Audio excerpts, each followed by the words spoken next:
Hello दोस्तों, कैसे हैं आप सभी। स्वागत है आपके अपने YouTube चैनल भूतियापा पे। तो चलिए बिना किसी देरी के हम अपनी कहानी शुरू करते हैं। ये कहानी है अजय नाम के एक आदमी की, जो रात के 11 बजे ऑफिस से निकलता है और बस लेकर के अपने घर पहुंचता है। तो चलिए बिना किसी देरी के हम ये अपनी कहानी शुरू करते हैं। रात के 11 बज चुके थे। अजय अपने ऑफिस से निकलकर बस स्टॉप पर पहुंचा। वह रोज की तरह अपनी आखिरी बस पकड़ने के इंतजार में खड़ा था। बस स्टॉप पर काफी सन्नाटा था। इक्का दुक्का गाड़ियां ही गुजर रही थी। हल्की ठंडी हवा चल रही थी और दूर कहीं एक कुत्ते की भौंकने की आवाज आ रही थी। कुछ ही देर में बस आ गई। बस लगभग खाली थी। सिर्फ ड्राइवर और कंडक्टर ही थे। अजय ने राहत की सांस ली और जाकर खिड़की के पास बैठ गया। बस के अंदर हल्का पीला उजाला था, जिससे सीटों पर पड़ती परछाइयां डरावनी लग रही थी। बस ने अपना सफर शुरू किया। अजय खिड़की से बाहर देख रहा था। तभी अचानक उसकी नज़र सामने की सीट पर पड़ी। वहां एक आदमी बैठा था, सिर झुका हुआ, हाथ में हाथ जो था वो गोद में अपने रखे हुए था। बिना कोई हरकत किए वो एकदम शांत बैठा हुआ था। अजय ने ज़्यादा ध्यान नहीं दिया, लेकिन कुछ मिनटों बाद उसे कुछ अजीब सा महसूस होने लगा। उसने गौर किया कि जब से वह बस में बैठा था, तब से उस आदमी ने न तो सिर हटाया उठाया, न ही हिला, न डुला, न किसी से कुछ बोला। थोड़ी हिम्मत करके अजय ने कंडक्टर से पूछा, भाई साहब, ये आदमी कब से बैठा है। कंडक्टर ने अजीब सी नज़रों से उसकी ओर देखा और कहा, कौन आदमी। अजय के रोंगटे खड़े हो गए।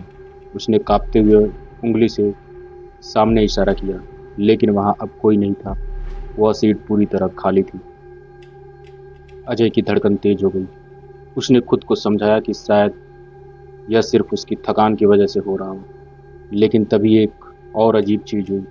उसने महसूस किया कि उसके कंधे पर किसी ने हल्का सा हाथ रखा हो।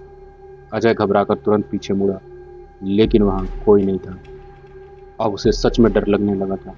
पसीने से लथपथ उसने कंडक्टर से कहा, भाई बस रोक दो, मैं यहीं उतर जाऊंगा। ड्राइवर ने हैरानी से उसे देखा और कहा, लेकिन अभी तो कोई स्टाफ भी यहाँ पे नहीं आया।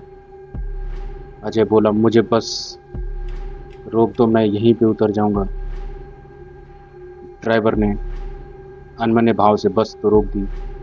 अजय जल्दी से नीचे कूद गया और तेजी से सड़क के किनारे भागने लगा। भागते भागते जब उसने मुड़कर बस की खिड़की की ओर देखा, तो उसकी आंखें फटी रह गईं।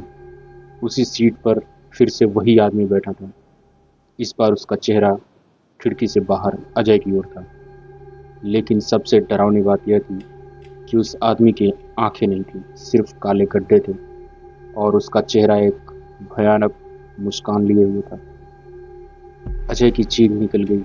उसके पैरों ने जैसे काम करना बंद कर दिया। लेकिन तब तक बस आगे बढ़ चुकी थी। उस रात के बाद अजय ने कभी रात की आखिरी बस नहीं पकड़ी। तो कैसी लगी आप लोगों को ये कहानी। अगर ये कहानी आपको अच्छी लगी हो तो हमारे वीडियो को लाइक करें, अपने दोस्तों के साथ शेयर करें और हमारे चैनल को सब्सक्राइब करें। और हमें कमेंट में बताएं कि आपको कैसी कहानियाँ पसंद है, तो हम आपके लिए वैसी कहानी लेकर के आएंगे। और ये इंटरटेनमेंट के लिए बनाया जाता है वीडियो। इसका कोई अंधविश्वास फैलाने का हमारा कोई मकसद नहीं है। तो आप इसको एंटरटेनमेंट की तरह लें। और आप सभी को वीडियो देखने के लिए बहुत बहुत धन्यवाद।